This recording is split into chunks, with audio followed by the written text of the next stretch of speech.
I survived a massive car crash that should have killed me. My heavy brakes catastrophically failed on a notoriously steep hill in Atlanta, sending my heavy truck smashing directly into a solid concrete barrier at 60 miles an hour.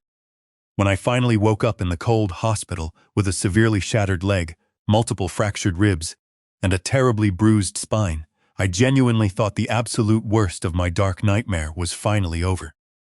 I naively thought my daughter Rachel taking me into her beautiful suburban home was a massive blessing. I foolishly thought I was finally safe, but I was and utterly wrong. Exactly one agonizing week after I officially moved in, my sweet 7-year-old granddaughter Lily quietly crept up directly to my wheelchair. She desperately grabbed my flannel sleeve, her small little hands shaking with sheer terror. She looked nervously over her shoulder, terrified, and whispered, "Grandpa, you should not stay here." Then she pulled me forcefully toward a dark, hidden hallway in the sprawling basement. And what I horrifyingly saw behind a heavy locked door made me genuinely wish I had died in that terrible car crash. It was a quiet Tuesday afternoon. The massive luxury house my daughter Rachel and her successful husband Greg proudly owned in the wealthy suburbs of Alpharetta was completely, suffocatingly silent. They arrogantly called it a mansion. It had towering vaulted ceilings, pristine imported marble floors, and too many empty, echoing rooms. To jealous outsiders, it looked exactly like a royal palace. But to me, sitting there alone, it felt significantly more like a sterile, cold museum, utterly devoid of genuine life. I was sitting helplessly in my metal wheelchair, right by the massive bay window, staring blankly out at the manicured green lawn. My shattered right leg was encased in a heavy, suffocating plaster cast, propped up awkwardly on the elevated metal leg rest of the chair. Every single time my heavy heart beat, a dull, relentless, fiery throbbing pain echoed deep inside the shattered bones of my lower leg. I am 71 years old. My name is Richard Dalton. For 40 grueling years of my long life, I proudly worked as a chief structural engineer. I actively designed massive suspension bridges, heavy highway overpasses, and gigantic structures of pure steel and poured concrete deliberately meant to effortlessly withstand massive earthquakes and violent Category 5 hurricanes. I spent my entire adult life meticulously calculating heavy load-bearing weights and critical stress points, meticulously ensuring that complex things would not collapse under massive, heavy pressure. My rough hands are calloused and deeply scarred from decades spent on dusty, dangerous construction sites. I used to effortlessly bend thick iron and powerfully grip heavy tools with absolute ease. I was a strong man who fiercely built massive things that lasted forever. But now, sitting trapped in this freezing, overly air-conditioned living room, I felt absolutely useless. I was trapped inside a terribly broken, rapidly failing body, utterly unable to even walk into the bright kitchen, to simply get a small glass of cold water without someone actively assisting me. The heavy silence of the sprawling mansion was suffocating. Rachel and Greg were currently out running mundane errands, or so they had casually mentioned over breakfast. They had supposedly officially hired a trained private medical nurse who was explicitly scheduled to arrive much later that afternoon. For the exact moment, I was alone, or at least I thought I was alone suddenly. I vividly heard the soft, hesitant padding of small feet, gently stepping on the hardwood floor directly behind me. I turned my head slowly, wincing sharply as my deeply bruised ribs protested the sudden physical movement. It was Lily, my precious little granddaughter. She was 7 years old, and sweet girl with bright blonde hair and usually a massive, brilliant smile that could effortlessly light up any dark room in the world. But today there was no smile on her small face. She crept silently into the massive living room, exactly as if she were desperately trying to actively avoid waking a terrifying, sleeping monster. She did not skip happily. She did not hum a bright, happy tune. She moved with a remarkably strange, heavy caution that no innocent child her age should ever possibly possess. She stopped right next to my metal wheelchair. I looked down at her sweet face, forcefully faking a warm, reassuring smile despite the sharp, burning ache rapidly radiating deeply through my crushed chest. "Hello there, sweetie," I said, keeping my rough voice low and remarkably gentle so I would not accidentally startle her. "Are you quietly playing a fun game of hide-and-seek today?" She did not answer my simple question. Instead, she desperately reached out and grabbed the worn sleeve of my faded flannel shirt. Her small little fingers were clutching the soft fabric so tightly that her tiny knuckles instantly turned white. She leaned in close to my arm, her small breath warm and rapid. "Grandpa," she whispered aggressively, her small voice trembling so badly it broke my old heart into a million pieces. "You should not stay here." I froze completely. The forced fake smile instantly faded from my weathered face. I looked deeply into her wide, utterly terrified, bright blue eyes. Children always have a very specific, recognizable look, when they are simply afraid of the dark, or when they falsely think there is a scary monster hiding quietly under their bed. I proudly raised my own daughter, so I knew that specific innocent look well. But this was not a simple childhood fear. This was pure, unadulterated, adult terror. It was the absolute look of someone who had recently seen something real and profoundly dangerous. "Lily, what exactly are you talking about?" I asked softly, carefully shifting my heavy weight in the metal chair. "Is everything okay? Did Mommy or Daddy scold you for something bad?" She shook her blonde head rapidly, her wide eyes darting and nervously toward the massive grand staircase in the front foyer, exactly as if she fully expected someone to come marching down at any single second. "No," she whispered aggressively, her small voice barely carrying over the loud hum of the central air conditioning. "You have to go. You have to leave today. Look." She tugged on my flannel sleeve again, pulling me gently, but extremely firmly directly toward the long hallway that quickly led to the private residential elevator. Because of my heavy wheelchair and shattered leg, they had explicitly told me I was strictly restricted to the main floor. The private elevator went directly down to the massive, expansive basement, a huge place Greg actively used for his important home office and massive extra storage. I had never been down there since I originally arrived. "Show me," I said firmly, my voice quickly dropping to a serious, deep whisper. I gripped the cold metal rims of my wheelchair. The freezing steel felt familiar beneath my deeply calloused palms. But my arms were terribly weak from long weeks of helplessly lying in a hospital bed. With every single aggressive push of the heavy wheels, a sharp, violent, stabbing pain shot forcefully up my right shoulder, radiating directly down into my badly fractured ribs.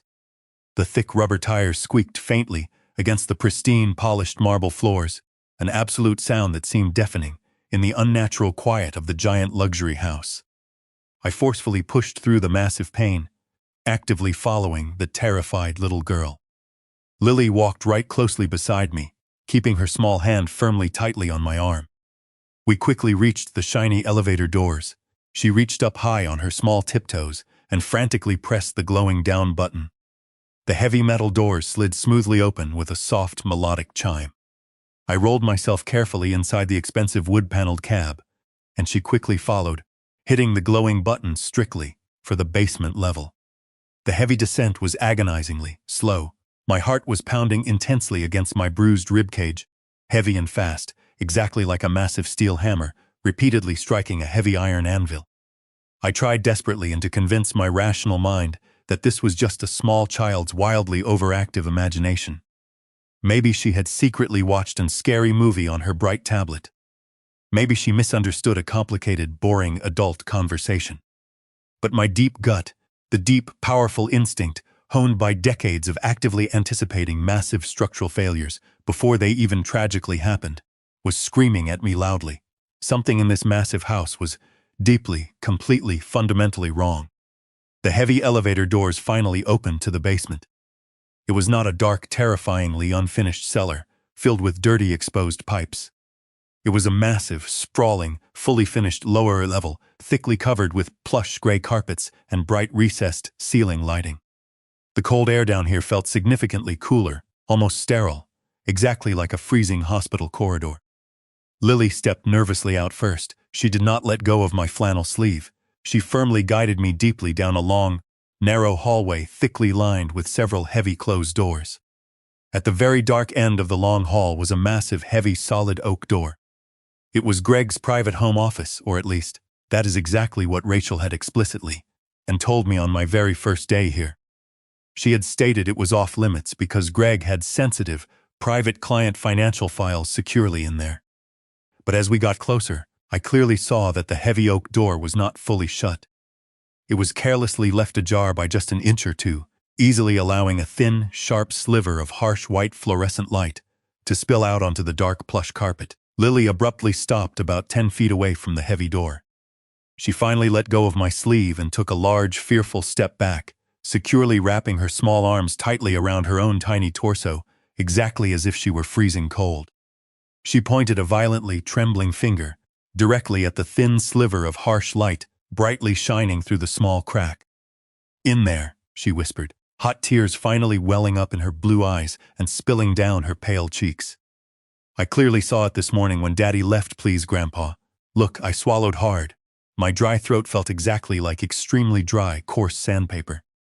I tightly gripped the heavy wheels of my chair and pushed myself forward, inch by agonizing, painful inch, directly toward the glowing, bright crack in the heavy door. The massive silence in the basement was heavy. It felt exactly like extremely deep, freezing water pressing and against my eardrums. I reached out with a shaking hand and firmly placed my rough palm flat against the cool, solid wood of the oak door. I took a deep, painful breath, firmly bracing my entire body for whatever silly, childish misunderstanding lay directly behind it. But as I pushed the heavy door open, the absolute horrifying reality of the horrific situation hit me hard with the massively devastating, heavy force of a massive, runaway freight train. The large room was not a home office. The horrifying truth waiting inside was so horrific, so completely calculated and unbelievably cruel that my old blood instantly ran ice cold, and the peaceful, deeply loving family life I truly thought I happily knew shattered instantly and into a million unfixable, tiny pieces. I pushed the heavy oak door the rest of the entire way open. It swung inward smoothly on freshly oiled heavy hinges, making absolutely no sound whatsoever. The cold air securely inside did not smell like dry printer ink or dusty old books you would naturally expect from a standard home office. Instead, it was the sterile, unforgiving, harsh stench of strong rubbing alcohol, deeply bleached white sheets, and heavy chemical antiseptics. My old eyes adjusted to the harsh, bright fluorescent lighting humming overhead. I blinked repeatedly, desperately, trying to mentally make complete sense of the massive room. As a trained engineer, my logical brain is hardwired to process massive spatial reality instantly. But right then, my logical brain completely stalled. There was no heavy mahogany desk. There were no metal filing cabinets tucked quietly into the dark corners. There was no glowing computer monitor brightly displaying live stock market trends. The absolute center of the massive room was dominated by a single, terrifying, massive piece of medical machinery. It was an heavy-duty, motorized psychiatric medical bed. The thick metal frame was pure industrial steel, thickly painted a dull, clinical gray. But it was not the cold metal that made my old stomach drop. It was what was aggressively attached directly to the thick metal rails. Thick, dark leather heavy restraints, exactly 4 of them, 2 securely at the heavy head of the medical bed, and exactly 2 at the absolute foot. They were violently, deeply bolted directly into the solid steel frame with heavy industrial thick rivets, the exact kind of massive, reinforced heavy hardware you use to securely tie down heavy, massive cargo, not frail, innocent human beings. I slowly, agonizingly rolled my heavy wheelchair closer, my ragged breathing becoming shallow and erratic. I reached out a trembling old hand and gently brushed my rough fingertips against the thick leather strap meant for a right wrist. It was brand new, thick and absolutely unyielding, firmly fastened securely with heavy, solid metal buckles. I proudly spent my entire career actively studying massive tensile strength. I knew massive load-bearing heavy capacities intimately. These massive restraints were not meant to gently keep an elderly, frail patient from accidentally rolling gently out of bed. They were meticulously designed to aggressively hold down a massive, fully grown, strong man who was fighting back hard with every single ounce of his massive physical strength. They were designed to completely keep someone trapped forever. A massive violent wave of profound, deep nausea washed over my entire body. I swallowed hard, desperately trying to forcefully keep my small breakfast down. Why in the absolute world would Rachel, the sweet little girl I happily taught to joyfully ride a pink bicycle, have a massive, terrifying psychiatric restraint medical bed hidden in the deep basement of her incredible luxury home? I tore my shocked eyes away from the terrifying bed and frantically looked intensely toward the far wall. A massive giant 6-foot-wide white dry erase board was mounted securely against the thick drywall. It was completely covered in a massive amount of important paperwork, securely held tightly up by dozens of small black heavy magnets. I pushed the heavy wheels of my metal chair forcefully forward, completely, ignoring the massive burning heavy pain shooting deeply up my terribly broken leg. I desperately needed to clearly see exactly what was written on that massive board. As I got within 3 short feet of it, the terrified breath left my old lungs. The massive documents were not Greg and his boring commercial real estate heavy contracts. They were mine. Every single, incredible piece of white paper pinned on that massive board belonged to me. There were clear copies of my massive retirement account official statements, my monthly pension-heavy payouts, the original legal deed to my beautiful house in Atlanta, and my massive investment portfolio clear summaries. Someone devious had aggressively, meticulously gone through my private financial life with a remarkably fine-toothed digital comb. My massive total net worth, exactly roughly $4.5 million, was violently circled multiple heavy times in thick black dark ink securely at the very top of the massive board. But it was the horrible writing in bright red marker directly beneath my massive bank statements that made the hot blood freeze in my old veins. The handwriting was unmistakably Rachel and her specific, unique, cursive, elegant style. I had warmly seen her happily write countless birthday cards and weekly grocery lists clearly for 40 long years. The bright red letters spelled out, payment deadline, October 15th. Right beneath that, directly in the exact same bright red heavy marker, were the terrifying, aggressive words, cognitive decline progressing. My sharp mind spun out of absolute control. Payment deadline, cognitive decline, was sharp as a perfect tack. My old memory was completely flawless. I had spent the entire long week feeling slightly terribly foggy, but I had attributed that directly to the heavy prescribed painkillers and the massive brutal concussion from my horrific car crash. They were completely tracking a massive cognitive decline that did not genuinely exist, or worse, a massive decline they were actively trying to artificially create. My terrified eyes darted quickly to a small, sterile stainless steel heavy medical cart parked securely right next to the massive head of the terrifying bed. Right on top of the cold cart securely sat a polished silver tray, holding exactly several small, bright orange prescription pill bottles. I wheeled myself over to the small cart, my rough hands shaking so badly I could barely carefully pick exactly one of the orange bottles up. I held it tightly up to the harsh fluorescent light. The official patient name clearly printed on the professional label read, Dalton. My exact name. The prescribing official doctor was someone I had completely never even heard of in my entire long life. I rotated the small orange bottle to deeply read the official medication true name. Haloperidol, 50 milligrams. I may be a retired old bridge engineer and not a professional medical doctor, but my late beloved wife had proudly been a registered professional medical nurse for 30 long years. I knew enough deeply about heavy medications to know that haloperidol is a massive, high-dose, severely strong heavy antipsychotic drug. It is strictly used to chemically subdue violent, dangerous psychiatric patients severely suffering from severe massive schizophrenia or advanced, late-stage dementia. It is not a simple painkiller safely meant for a severely broken leg. It is a terrifying massive chemical straitjacket. The terrifying pieces of the puzzle slammed together in my mind with horrifying clarity.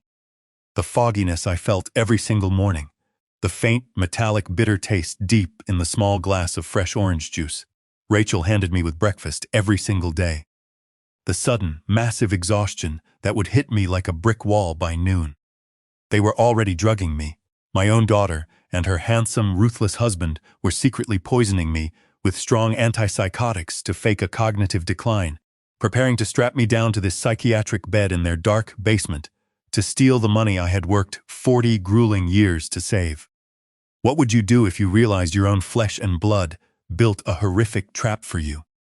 Sitting deeply inside that metal wheelchair, staring directly at my own chemical execution, I felt a massive kind of profound heartbreak that no physical injury could ever possibly match. The suffocating silence of the sprawling basement suddenly shattered, as the heavy floorboards creaked loudly directly overhead. My treacherous son-in-law, Greg, was walking directly toward the steep basement staircase, and I was sitting paralyzed right inside his secret private prison. Time was strictly up. The rhythmic thud of expensive leather dress shoes echoed down the wooden stairs. Thump, thump, thump. It was a sound I instantly recognized. Greg always wore those ridiculous Italian shoes. Even on weekends, he was coming down here, and if he caught me inside this room, out of my designated zone, staring at the evidence of his monstrous plot, I knew with absolute certainty I would never leave this basement alive. Panic, cold and sharp, spiked in my chest. I had to move. I grabbed the metal rims of my wheelchair and threw my weight backward, spinning the chair around on the thick carpet. I pushed toward the heavy oak door, my fractured ribs screaming in protest.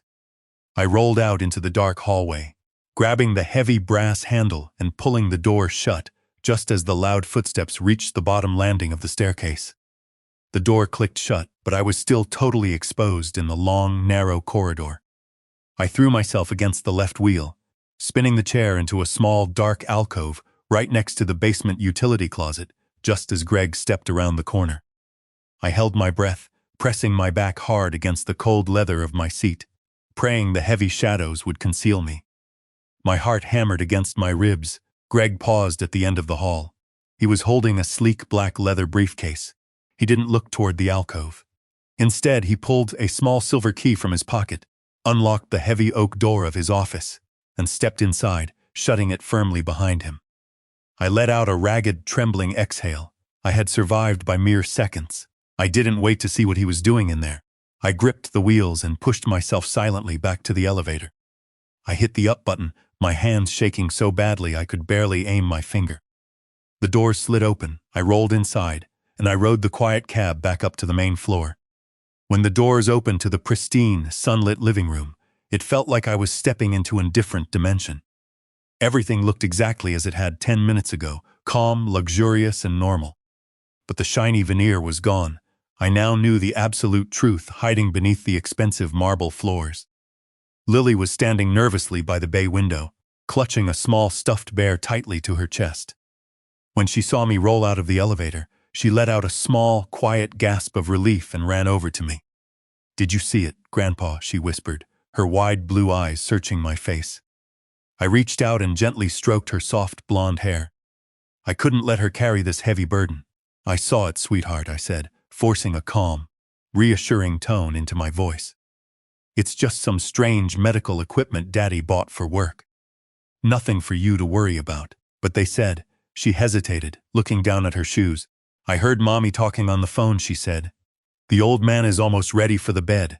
My blood ran ice cold, almost ready. The deadline on the whiteboard was October 15th. Today was October 8th. I had exactly 1 week before they planned to forcibly commit me to that steel nightmare. "Listen to me very carefully, Lily," I said, leaning down so I was eye level with her. "You are a very brave, very smart little girl for showing me that room. You did the right thing, but I need you to make me a massive promise. You can never ever tell Mommy or Daddy that we went down there. It has to be our special secret. Can you do that for me?" She nodded solemnly, wrapping her small pinky finger securely around mine. "I promise, Grandpa, good girl," I smiled, though it didn't reach my eyes. "Now, go play in your room. I need to make some very important phone calls." She scampered off up the grand staircase, and I sat alone in the living room, staring blankly at the expensive modern art hanging on the wall. The overwhelming shock was rapidly fading, replaced by a deep, terrifyingly cold and calculated anger. I was not just a frail old man with a broken leg. I was Richard Dalton.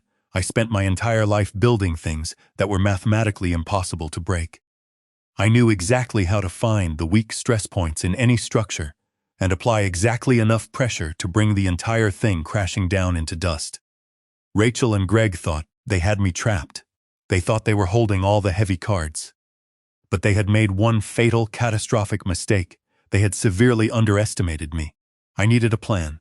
I needed undeniable concrete proof of their financial crimes and their terrifying medical conspiracy. And most importantly, I needed to protect my $5 million estate from their greedy, blood-stained hands. My first instinct was to immediately call Bradley Pierce, my trusted estate lawyer, and close personal friend of 20 years. But when I reached for my smartphone resting on the coffee table, I remembered the agonizing detail I had discovered just yesterday. My phone had no cellular service, and the mansion's Wi-Fi network password had been changed. They had intentionally isolated me in a digital prison. But I am an engineer. I don't give up when a simple bridge collapses. I build a better bypass. I wheeled myself quickly down the hall to my guest bedroom. I dug into the bottom of my old, battered leather tool bag, the one Rachel had carelessly tossed in the corner, assuming it was just filled with rusty wrenches. I popped the hidden false bottom and pulled out my rugged, industrial-grade tablet. It operated on an alternative, low-frequency commercial band that easily bypassed the cheap, commercial signal jammer Greg had secretly plugged into the wall behind my bed. I booted it up, waiting agonizingly for the 4G signal to lock in. 3 solid white bars appeared. I was connected to the outside world. I opened a secure, encrypted email client and rapidly typed an urgent message to Bradley.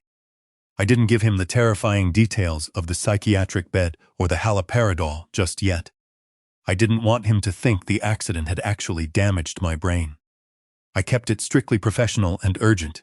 Bradley, I need you to immediately draft an ironclad, irrevocable living trust. Transfer all liquid assets, the investment portfolios, and the deed to the Atlanta house into it immediately. Make yourself the sole legal executor in the event of my incapacitation. Revoke any and all previous power of attorney documents immediately. Do not contact me at this house. I will explain everything in person. Move on this today. I hit send. The heavy digital file vanished into the ether. Step 1 was complete. My massive financial assets were now locked behind an impenetrable legal firewall. Even if they dragged me into court and a corrupt judge signed a conservatorship, Greg and Rachel wouldn't be able to touch a single red cent of my money. But I didn't just want to protect my money. I wanted absolute, devastating revenge. I wanted them to lose everything. To do that, I needed to catch them confessing to their horrific crimes on tape. I wedged the tablet between 2 heavy encyclopedias on the bookshelf across from my bed, angling the camera to capture the entire room. I plugged it into an industrial power bank, hit the red record button, and rolled back to the center of the room. The trap was fully set now. I just needed the rats to take the bait. That evening, the heavy oak door to my bedroom swung open. Greg walked in, still wearing his expensive tailored suit. He had a tight, arrogant smirk plastered across his handsome face. He was holding a small silver tray. On it was a steaming bowl of chicken soup and a small paper cup containing exactly 2 pills. One was my prescribed painkiller. The other I now knew was 50 milligrams of haloperidol. "Dinner time, Richard," he announced cheerfully, setting the tray down on my nightstand. "Rachel made this fresh, and it's time for your medication." I slumped in my wheelchair, letting my shoulders cave inward. I adopted the vacant, cloudy expression of a man whose mind was rapidly slipping away. "Where is Mary?" I whispered, letting my voice crack pitifully. "I want my wife." Greg let out a short, cruel laugh. "Mary has been dead for 5 years. Old man, try to keep up." He picked up the small paper cup and shook it right in front of my face, the pills rattling like dry bones. "Take these," he commanded, his voice dropping the fake cheerfulness, replacing it with a cold, hard edge of absolute authority. "The doctor said you need them for your confusion." I weakly reached out with a trembling hand and took the small paper cup. I brought it to my lips, tossing the pills into my mouth. I took a large gulp of the ice water from the pitcher on the nightstand. But I didn't swallow. I expertly tucked the 2 small pills deep into the dark pocket of my inner cheek, a simple trick I learned years ago from watching magic shows with Lily. I swallowed the cold water loudly, opened my mouth to show him it was empty, and slumped back into my chair. "Good boy," Greg sneered, patting me condescendingly on the shoulder. "Just relax. The transition is almost over. By next Tuesday you won't have to worry about a single thing ever again." He turned and walked out of the room, locking the heavy door firmly behind him. The second the deadbolt clicked into place, I spat the 2 pills out into a crumpled tissue and shoved it deep into my pocket. I wiped the cold sweat from my forehead, my heart pounding with a mixture of terrifying adrenaline and pure, unadulterated rage. He was openly mocking me to my face, confident that the hidden camera recording his every word wouldn't matter, because my brain would be mush by the time anyone found it. I waited 3 long hours, sitting in the dark, silent room, until I was certain the sprawling mansion was asleep. Then I began the agonizing, painful process of crawling on my stomach down the long, dark hallway to Greg's office. My shattered leg dragged like dead weight. The pain was blinding, white-hot and relentless, but the burning fury in my chest pushed me forward, inch by agonizing inch, until I finally reached the heavy mahogany door. Using my old lockpicks, I breached the simple tumbler lock in seconds. I hauled my broken body up into his heavy leather desk chair and booted up his computer. I bypassed his password using Lily's birthday, and within minutes I found the digital goldmine. The transition folder. It contained the forged psychiatric evaluations, the legal petition for my conservatorship, and most damning of all, the scanned invoice from the black market auto mechanic. Payment received in full, $5,000 cash, brake line severed at main cylinder, guaranteed failure on incline. He had paid a thug to murder me. I pulled a small encrypted USB flash drive from my tool bag and downloaded every single document, every spreadsheet, and every forged signature. I had the smoking gun, but as I was pulling the flash drive from the computer port, another folder caught my eye. It was labeled Syndicate Debt. I opened it, my blood ran cold. Greg didn't just want my money because he was greedy. He wanted it because he was in deep, violent trouble. His commercial real estate firm had collapsed. He had secretly borrowed exactly $3 million from a ruthless underground loan shark to cover his massive losses. And the final payment was due next Friday. If Greg didn't pay, they weren't going to sue him. They were going to kill him, and Rachel, and Lily. Suddenly, a massive, terrifying shadow fell across the glowing computer screen. "You always were too smart for your own good, old man," a deep, grating voice rumbled from the dark doorway. I spun the heavy leather chair around. Standing in the doorway, blocking my only exit, was a massive mountain of a man. He wore a dark leather jacket, and his cold, dead eyes stared right through me. It was Todd, the man Rachel had introduced as my physical therapist. But he wasn't a therapist. He was the cartel enforcer sent to ensure Greg paid his massive debt. And I was completely trapped. Todd slowly stepped fully into the dark office, his massive frame blocking the only exit. He reached behind his back and closed the heavy mahogany door, the soft click of the lock echoing like a gunshot in the silent room. He didn't yell, he didn't rush at me. He just stood there, a cold, predatory smile spreading across his rugged, deeply scarred face. "I have to admit, Richard," Todd rumbled, slowly walking toward the desk. "You put on a hell of a show, the drooling, the crying for your dead wife. I almost bought it. But Greg is an idiot. He actually thought a few pills would break a man who built bridges with his bare hands. I didn't try to play the senile old man anymore. The time for that pathetic act was over. I sat up straight in the heavy leather chair, my jaw clenched tight. I stared directly into the eyes of the violent cartel enforcer. "What do you want, Todd?" I asked, my voice steady, cold, and hard as forged steel. Todd chuckled, a dark, grating sound. He reached the edge of the desk and leaned over, planting his massive, calloused hands flat on the polished wood. "I want the $3 million your pathetic son-in-law owes my boss," Todd stated, his voice dropping to a dangerous low growl. "And since his business is bankrupt, that money is coming directly out of your retirement accounts. Today my accounts are protected." I lied smoothly, staring him down without blinking. "You cannot touch them without my biometric authorization." "I know," Todd smiled, a cruel, terrifying expression. "That is exactly why I am here. Greg thinks he can handle this legally. He thinks he can wait for a corrupt judge to sign a conservatorship next Tuesday. But my boss is not a patient man. He wants the money right now." Todd reached into his dark leather jacket and pulled out a thick steel wrench. He tapped it gently against the palm of his hand. "You are going to log into your main banking portal right now." "Richard," Todd ordered, pointing the steel wrench directly at the glowing computer screen. "You are going to wire exactly $3 million into an offshore holding account. And if you refuse," he slowly walked around the desk and stood directly over my shattered right leg. "I am going to take this wrench," Todd whispered maliciously, "and I am going to systematically shatter every single unbroken bone left in your good leg. Then, I am going to start breaking your fingers one by one until you type in the correct password." A cold sweat broke out across my forehead, but I forced my heart rate to remain steady. I was a man who worked under extreme pressure my entire life. Panic gets you killed. Logic keeps you alive. If you break my fingers, I won't be able to type, I stated coldly, looking him right in the eyes. Todd's smile vanished. He raised the heavy steel wrench high above his head, aiming directly for my left kneecap. "Wait," I commanded, my voice echoing sharply in the small room. Todd paused, the wrench hovering in the air. "The money isn't in a standard bank account," I said, thinking fast. "It is locked in a high-yield physical trust in a private vault downtown. I can't just wire it. It requires a physical combination and a secondary dual authentication protocol that only my lawyer has." Todd lowered the wrench slightly, his dark eyes narrowing with suspicion. "You are lying to me, old man. Look at the files on that computer," I pointed to the monitor. "Greg's entire plan relies on getting legal power of attorney because he knows he cannot just electronically transfer the funds. If it were that easy, he would have held a gun to my head the day I woke up from the coma."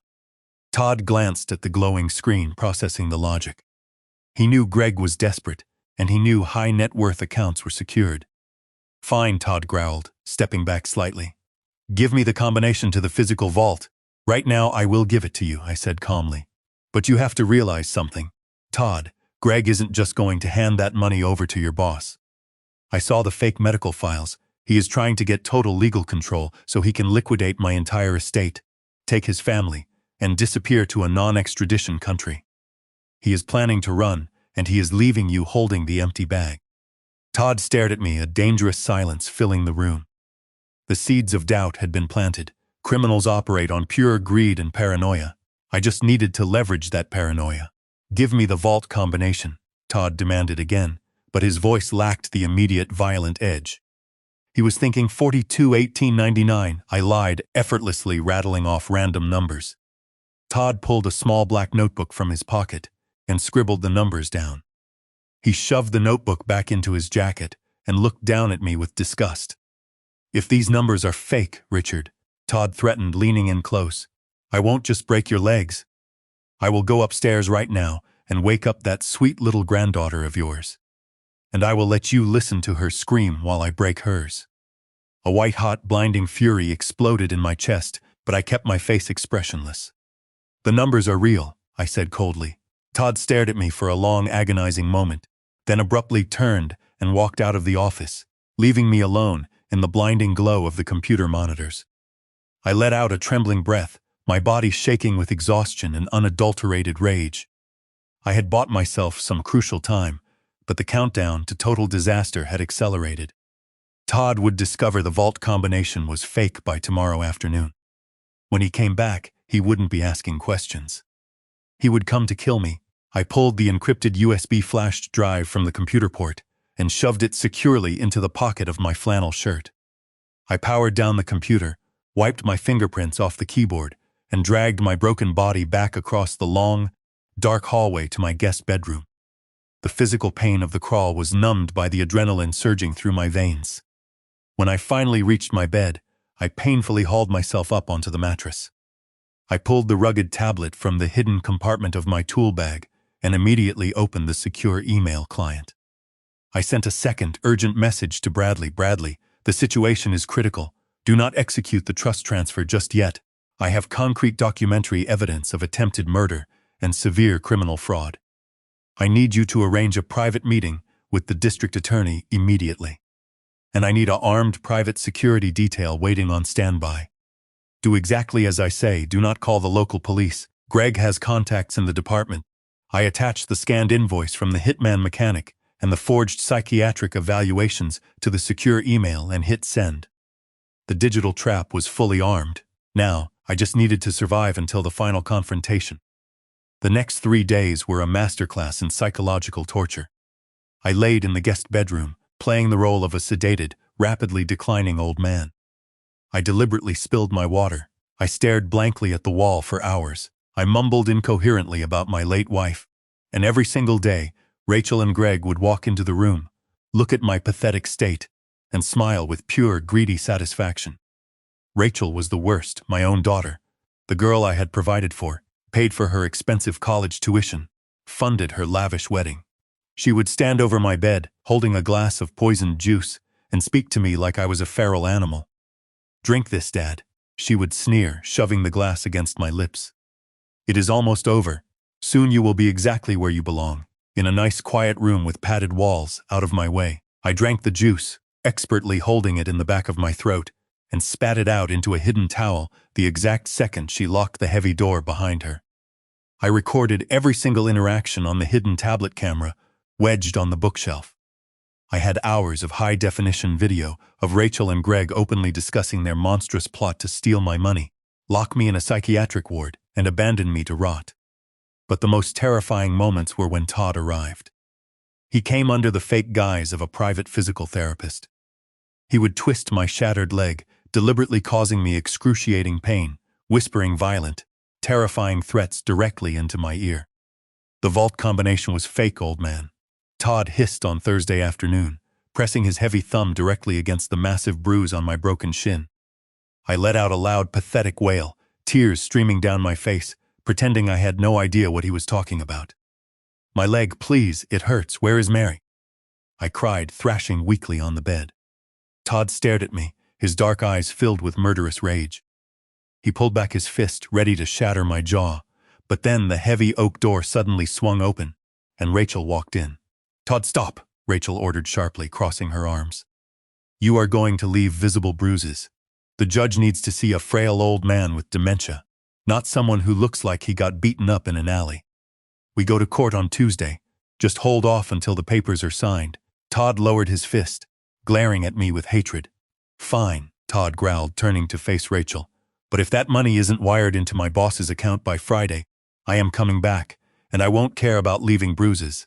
He stormed out of the room, leaving Rachel standing alone by my bed. She looked down at me, a cold, empty expression devoid of any human empathy. "You always were stubborn, Dad," Rachel whispered, gently brushing a stray gray hair off my sweaty forehead. "But it doesn't matter anymore. You have lost, I win." She turned and walked out, locking me in the dark. I stopped my pathetic crying the exact second the deadbolt clicked. I wiped the fake tears from my eyes, a cold, terrifying smile slowly spreading across my weathered face. She thought she had won. She thought she was the smartest person in the room. But the final act of this tragedy was just about to begin, and I was the one holding all the strings. Friday morning arrived with dark gray storm clouds rolling over the wealthy Atlanta suburbs. The sprawling mansion was tense. Today was the deadline for Greg's $3 million debt to the violent cartel syndicate.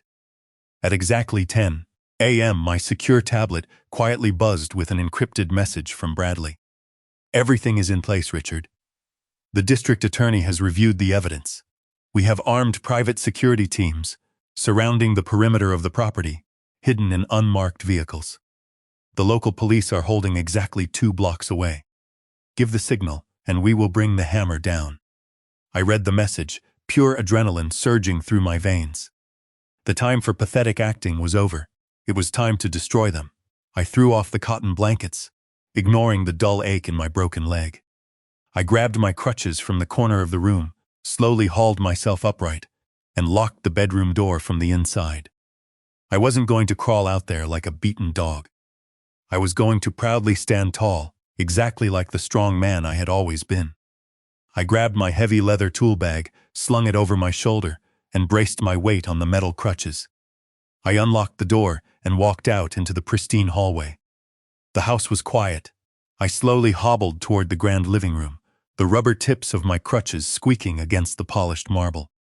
As I turned the final corner, I saw them. Rachel and Greg were sitting nervously on the white leather sofa.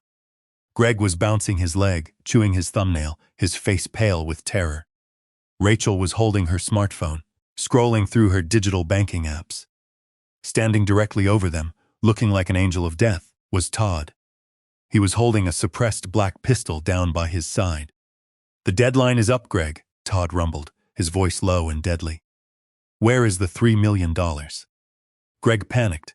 "I just need a few more days. The conservatorship hearing is scheduled for Tuesday. Once I have total legal control of the old man's estate, I will wire you $4 million. Please, just give me until Tuesday." Todd slowly raised the black pistol, aiming it directly at Greg's forehead. The boss doesn't do extensions, Todd stated coldly. Wait! My deep, commanding voice shattered the tense silence in the room. All three of them snapped their heads toward the hallway. I stepped fully into the massive living room, standing tall on my metal crutches. My back was straight, my eyes were clear, cold, and sharp. There was no trace of the sedated, pathetic old man they had been mocking for the entire week. Rachel literally gasped out loud, dropping her expensive smartphone onto the marble floor. Greg's eyes widened in pure shock. Dad? Rachel whispered, confused. What are you doing out of your wheelchair? Why aren't you asleep? I stared directly at my treacherous daughter, feeling no love, no pity, and no mercy. I stopped taking your special poison 5 days ago, Rachel, I stated, my voice echoing powerfully in the massive room. I know everything. Greg frantically jumped up from the sofa. Todd, shoot him! He's ruined the plan. Shoot him right now. Todd didn't move. He kept the gun aimed at Greg, but his dark eyes were locked on me, analyzing the sudden shift in my demeanor. I reached into the pocket of my flannel shirt and pulled out a small black remote control. I wouldn't do that if I were you, Todd, I said calmly, holding the small remote up for him to clearly see. Because if you pull that trigger, you are never leaving this house alive. Todd's eyes flicked from the remote in my hand to my calm, unwavering expression. His finger hovered dangerously over the trigger. What is that? Todd demanded, his voice a low, menacing rumble. A panic button? No, I replied smoothly, leaning on my crutches. A dead man's switch, connected to a secure cloud server. The moment I let go of this button, every piece of evidence I have gathered over the last week will be automatically blasted to the FBI, the DEA, and the district attorney's office. The fake medical files, the forged signatures, the psychiatric bed you installed in the basement.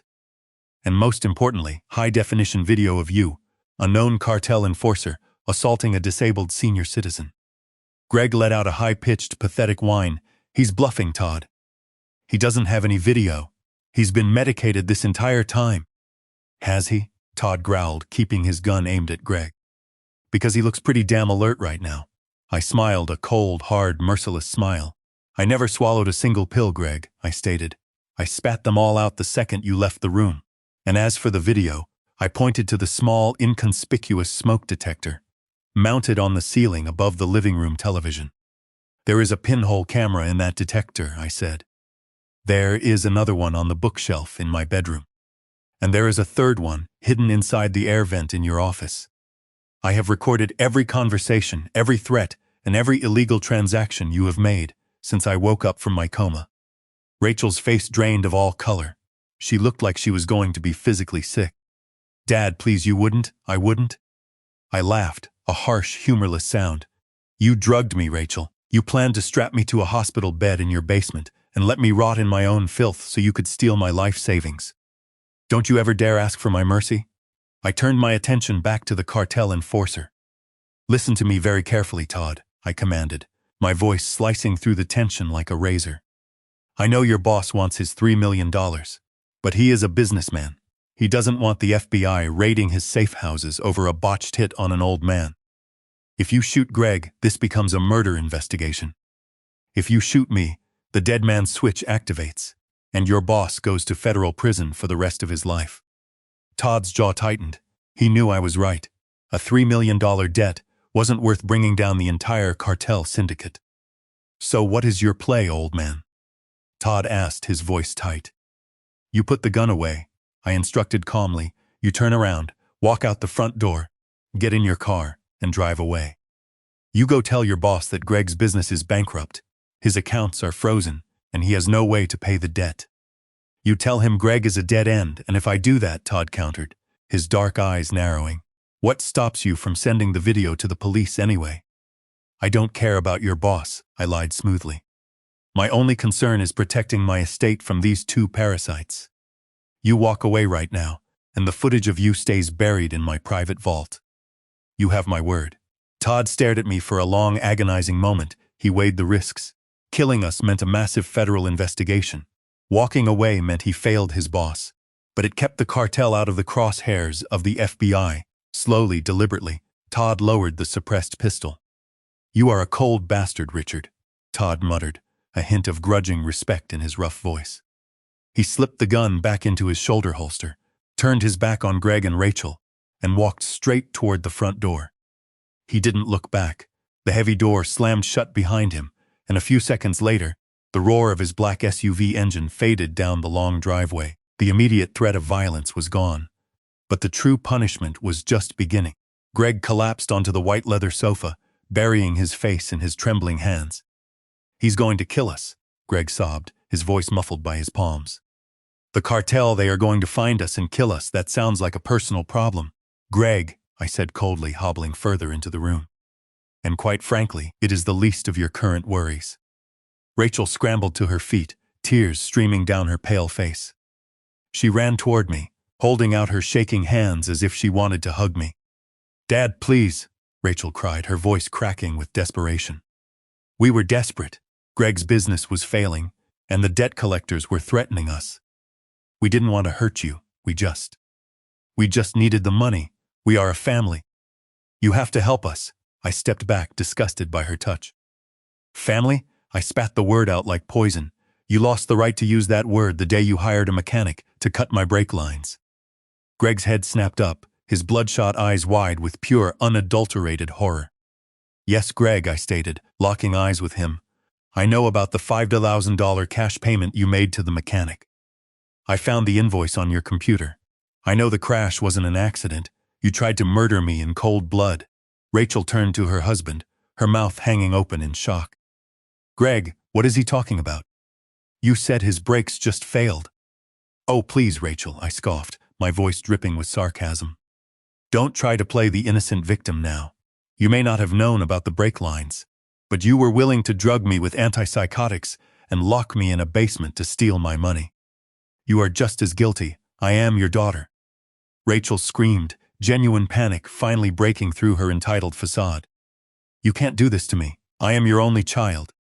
"And Lily is my only grandchild," I countered, my voice softening slightly at the mention of the sweet little girl. "Which is exactly why I am not going to let you ruin her life with your toxic greed." I reached into my pocket and pulled out my rugged tablet. I tapped the screen, bringing up the secure email thread with my lawyer, Bradley.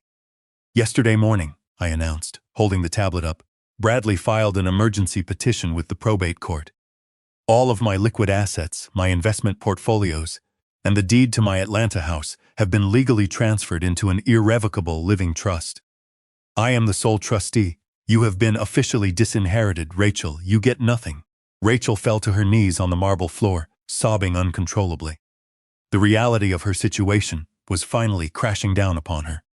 The massive inheritance she had plotted and killed for was gone. "But it gets much worse," I continued, my tone devoid of any emotion. I tapped another button on the tablet screen.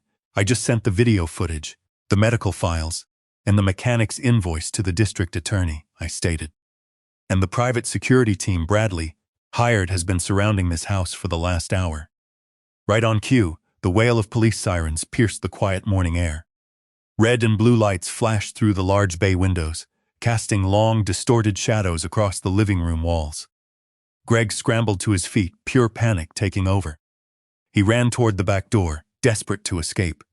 But before he could even reach the handle, the heavy front door was kicked open. "Police, nobody move." Half a dozen armed SWAT officers stormed into the mansion, their assault rifles raised, sweeping the room. Bradley, my lawyer, walked in right behind them, flanked by two stern-looking detectives in plain clothes. "Richard Dalton?" the lead detective asked, his eyes scanning my crutches and the heavy tool bag over my shoulder. "That's me, detective," I replied calmly. "Greg and Rachel Miller?" the detective asked, turning his attention to my trembling daughter and her terrified husband. "Yes," I confirmed, pointing my crutch directly at them. "Those are the two people who tried to murder me. Arrest them," the detective ordered. The SWAT officers moved with terrifying efficiency. He didn't even fight back. He just sobbed pathetically, a broken, defeated man. Rachel was still on her knees, screaming hysterically, as an officer yanked her arms behind her back. "Dad, please, don't let them take me." "Dad," she shrieked, her voice echoing off the high ceilings.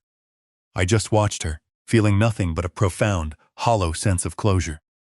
She wasn't my little girl anymore. She was a monster, and monsters belong in cages, As they dragged Greg and Rachel out the front door, a female police officer gently escorted a sleepy, confused Lily down the grand staircase.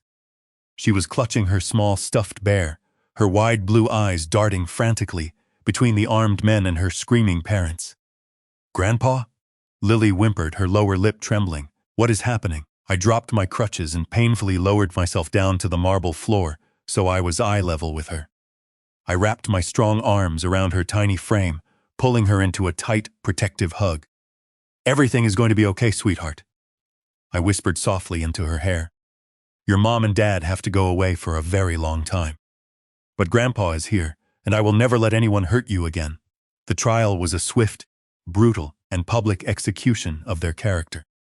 Greg and Rachel's defense attorney tried to argue that the forged documents were a desperate attempt to secure my financial future, not steal it. He tried to claim the psychiatric bed in the basement was merely a precautionary measure, suggested by an overzealous doctor. But the evidence I had meticulously gathered was a titanium wall they simply could not break through. The jury watched in stunned, horrified silence as the prosecutor played the high-definition footage from my hidden tablet. They saw Rachel, my own daughter, sneering at me as she handed me a cup of orange juice laced with heavy antipsychotics. They heard Greg openly mocking my supposed dementia, boasting about the massive offshore accounts he planned to open the second the conservatorship was finalized. And then, the prosecutor presented the invoice from the mechanic. He testified under oath that Greg had paid him $5,000 in cash to sever the brake lines on my vintage car, guaranteeing a catastrophic failure on the steep incline near my home. The verdict was returned in less than 2 hours. Guilty on all counts: attempted murder, criminal conspiracy, severe elder abuse, and massive financial fraud. As the judge read the sentences, 25 years, without the possibility of parole for both of them, Rachel collapsed into a weeping, hysterical mess. She begged for mercy. She looked at me sitting in the front row of the gallery and screamed my name, pleading for me to intervene. I didn't blink, I didn't flinch. I just stood up from my seat, adjusted my tailored suit, and walked out of the courtroom. They were dead to me. With Greg and Rachel locked away in federal prison, I was granted full, uncontested legal custody of Lily. The transition was hard for her. At first, she missed her parents, despite the monsters they truly were behind closed doors. But children are remarkably resilient, and I poured every ounce of love, patience, and resources I had into making sure she felt safe and cherished. I sold the massive sprawling mansion in the wealthy Atlanta suburbs. It held too many dark memories, too many ghosts of the betrayal that had nearly cost me my life. Instead, I bought a beautiful, modest ranch house out in the quiet countryside, surrounded by acres of rolling green hills and tall pine trees. There were no stairs for my healing leg to navigate, no dark basements to hide secrets, just wide-open spaces and the peaceful sounds of nature. I used a portion of my estate to set up an ironclad trust fund for Lily. She wouldn't receive a single penny until she turned 30, and only if she proved herself to be a responsible, hard-working adult. I wasn't going to raise another entitled parasite. My leg eventually healed, though I still walk with a slight limp and a sturdy wooden cane. It serves as a constant physical reminder of the price of blind trust. I spend my days tending to a small garden in the backyard, reading thick historical biographies on the porch, and watching Lily run through the grass with our new golden retriever, Buster. Sometimes when the house is quiet and the sun goes down, I think about Rachel. I wonder where I went wrong, how the child I raised could turn into a cold, calculating predator. But then I hear Lily's bright, joyous laughter echoing from the kitchen, and those dark thoughts vanish. I survived. I saved my granddaughter from a life of toxic greed and manipulation. Revenge isn't always about violence or destruction. Sometimes, the most devastating revenge you can inflict on those who tried to ruin you is to simply walk away, take everything they wanted, and live a beautiful, peaceful life without them.